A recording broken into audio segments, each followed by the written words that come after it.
This is the story of Chilika, a 1,000 square kilometre lake on the east coast of India. Because of its connection with the Bay of Bengal, Chilika is also a lagoon. And like all coastal lagoons, its waters are rich with life.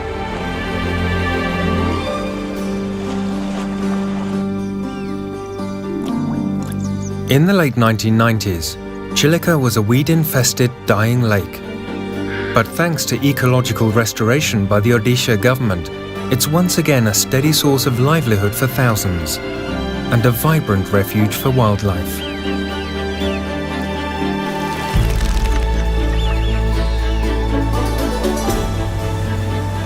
For threatened wetlands everywhere, Chilika's resurrection is a story of hope.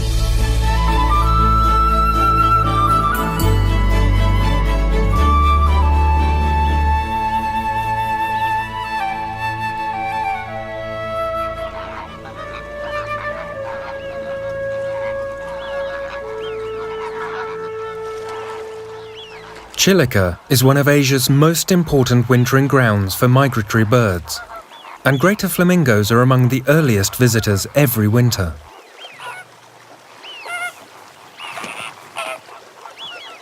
They are believed to come here mainly from the Kutch region of Western India, where they breed. For them, the journey to Chilika is perhaps not such a difficult one. Other migrants are known to travel thousands of kilometers to get here. Many come from as far away as Europe and Central Asia.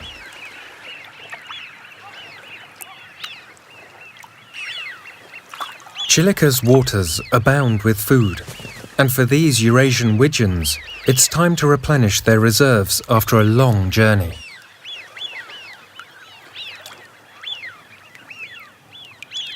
Not all of Chilika's birds are migrants.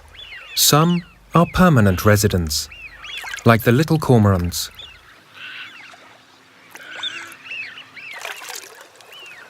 When these expert fishermen gather to hunt, others follow, hoping for a stray morsel.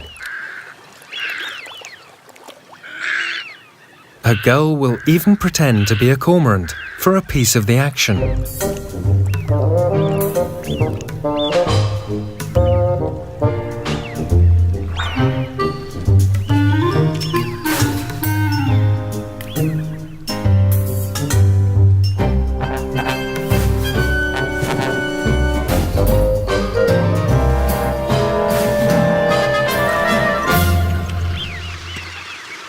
Many species of birds can feed simultaneously in the lake, thanks to different diets.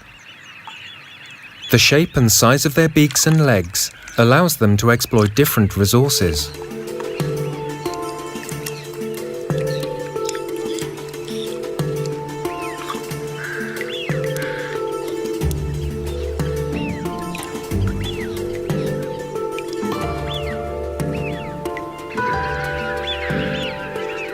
The secret of Chilika's biodiversity lies in its mix of salt water from the sea and fresh water from rivers and streams. This freshwater to saltwater gradient creates ideal conditions for life. Every high tide brings rich nutrients from the sea into the lake. At low tide, the exposed mudflats attract hungry plovers and sandpipers.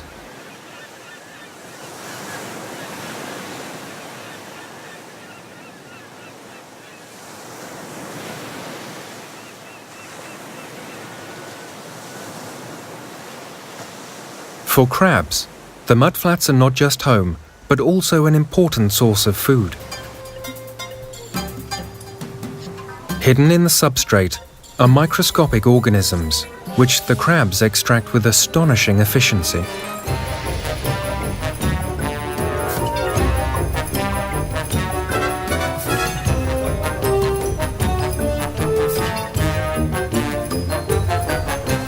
The crabs must hurry, for in a few hours, the tide will be back.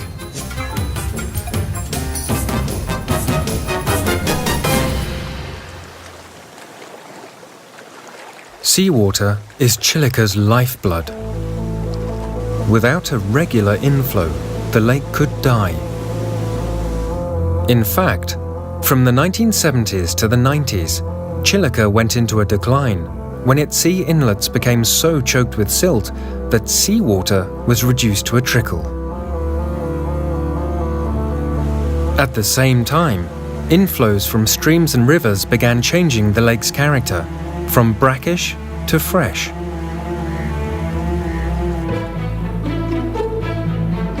Invasive freshwater weeds spread rapidly, soon covering a third of the lake.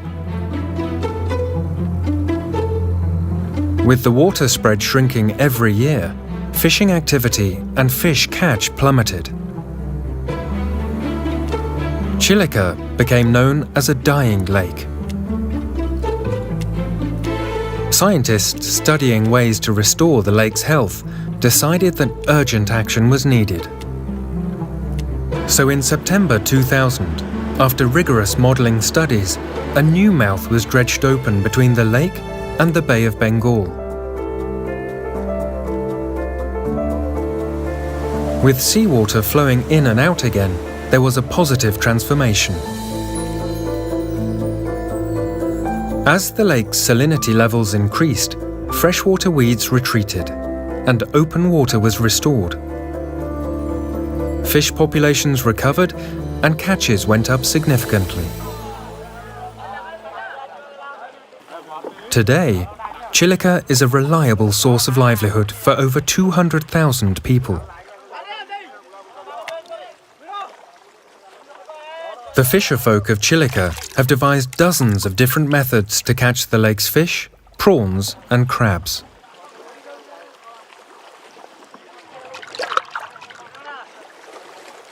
Apart from the active fishing that people do, passive fish traps are at work 24 hours a day. The intensive fishing by humans makes life difficult for one of Chilika's top predators, the white-bellied sea eagle.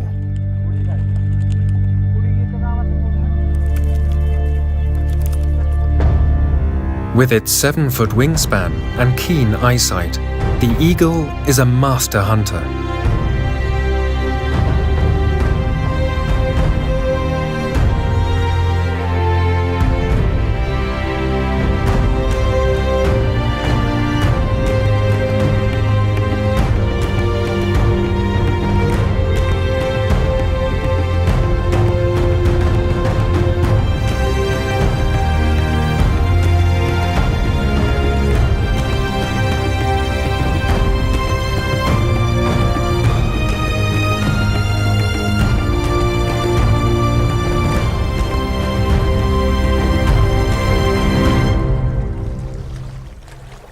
It's a case of so near, yet so far.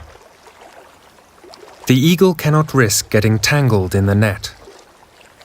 It must look elsewhere for a meal.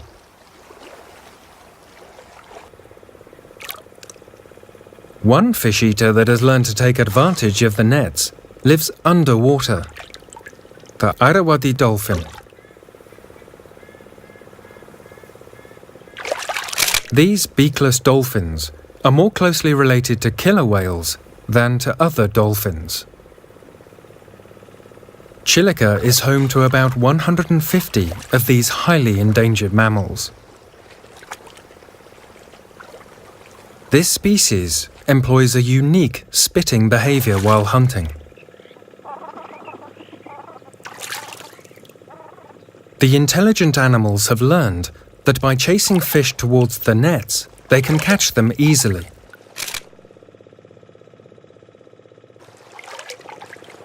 Fish that escape often end up in the traps, benefiting its owner.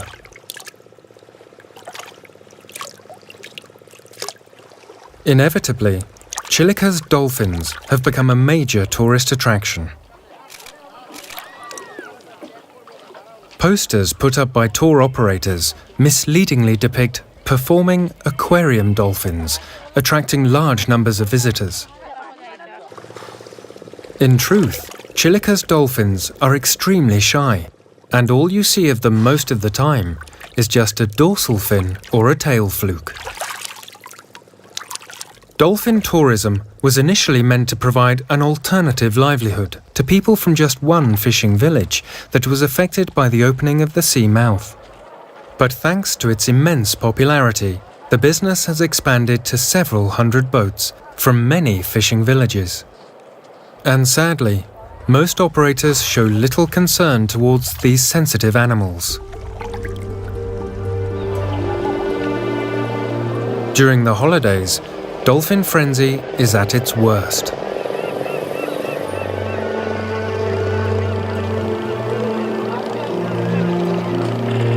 While the noise from the diesel engines is horrendous, the sharp propellers pose a serious danger.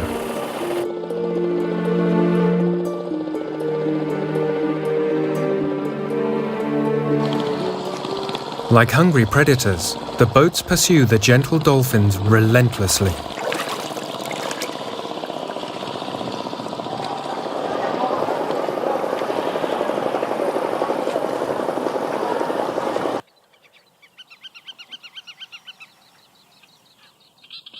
A different model of tourism, in the marshes of northern Chilika, offers a true example of ecotourism. Here, reformed bird hunters guide small groups of tourists quietly through a watery wonderland.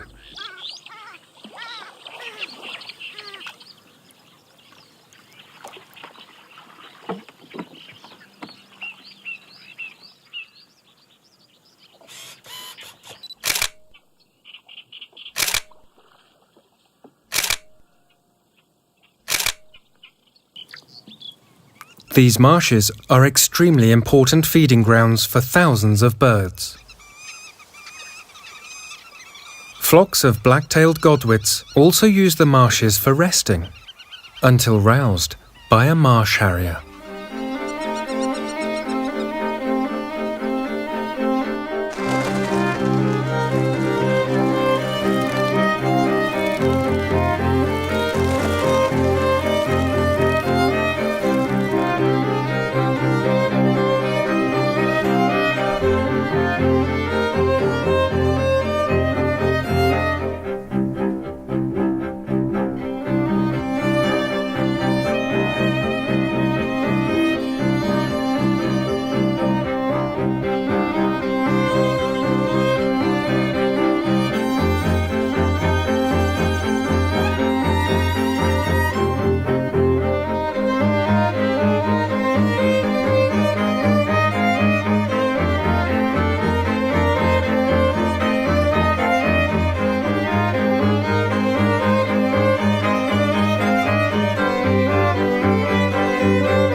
Wetlands are among the most productive habitats on Earth, and Chilika is no exception.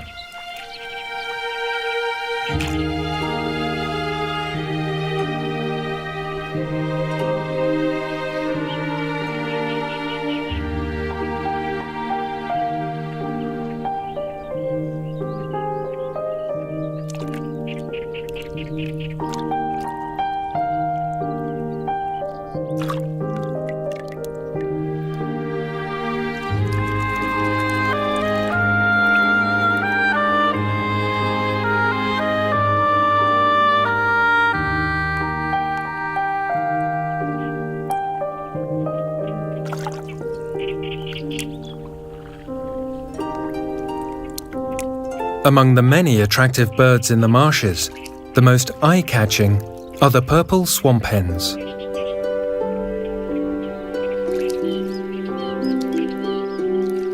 They are social birds, but when it comes to food, they can be quite pushy.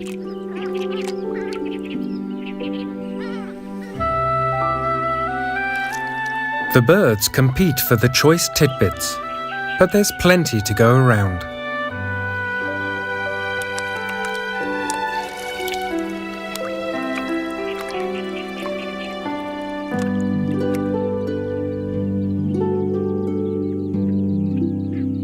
Mangalajodi's marshes are an endless source of fascination for those with the inclination to watch quietly.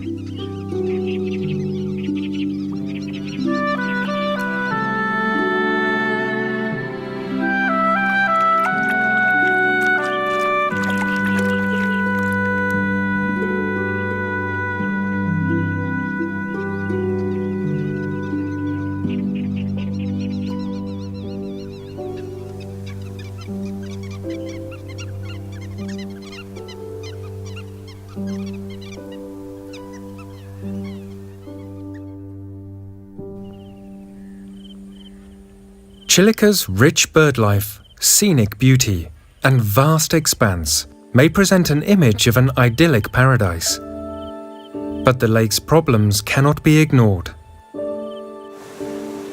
The opening of a new sea mouth may have given dying Chilika a new lease of life.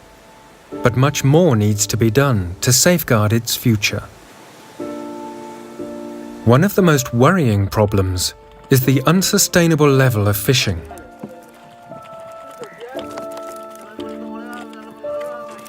Once, people fished mainly for local consumption.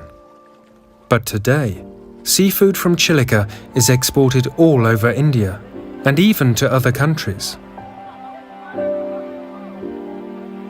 In the pursuit of profit, people catch everything. They fish all year round and don't spare even the breeders or the juveniles.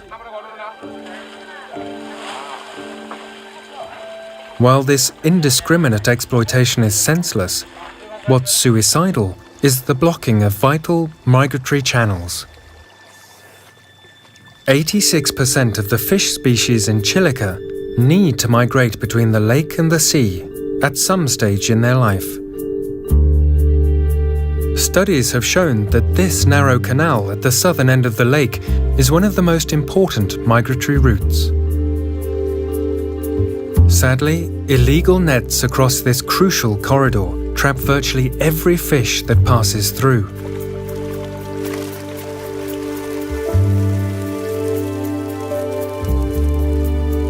If the fish using the canal were allowed to migrate to the sea and return freely, fish stocks in Chilika could go up many times, benefiting everyone. Illegal prawn cultivation is another major problem, with vast areas of Chilika cordoned off for the profits of a few. These enclosures exclude both local fisherfolk and dolphins from some of the most productive areas of the lake. With many human pressures growing every day, there is a real danger of drastic resource depletion, which will affect both humans and wildlife. Fortunately, Chilika's few problems can all be solved. Many local communities now realize the need for wise use of natural resources and have shown a willingness to cooperate with the Chilika Development Authority's efforts towards the lake's sustainable management. But Chilika should not be seen merely as a source of livelihood for humans. Its biological diversity is a priceless treasure that must be preserved.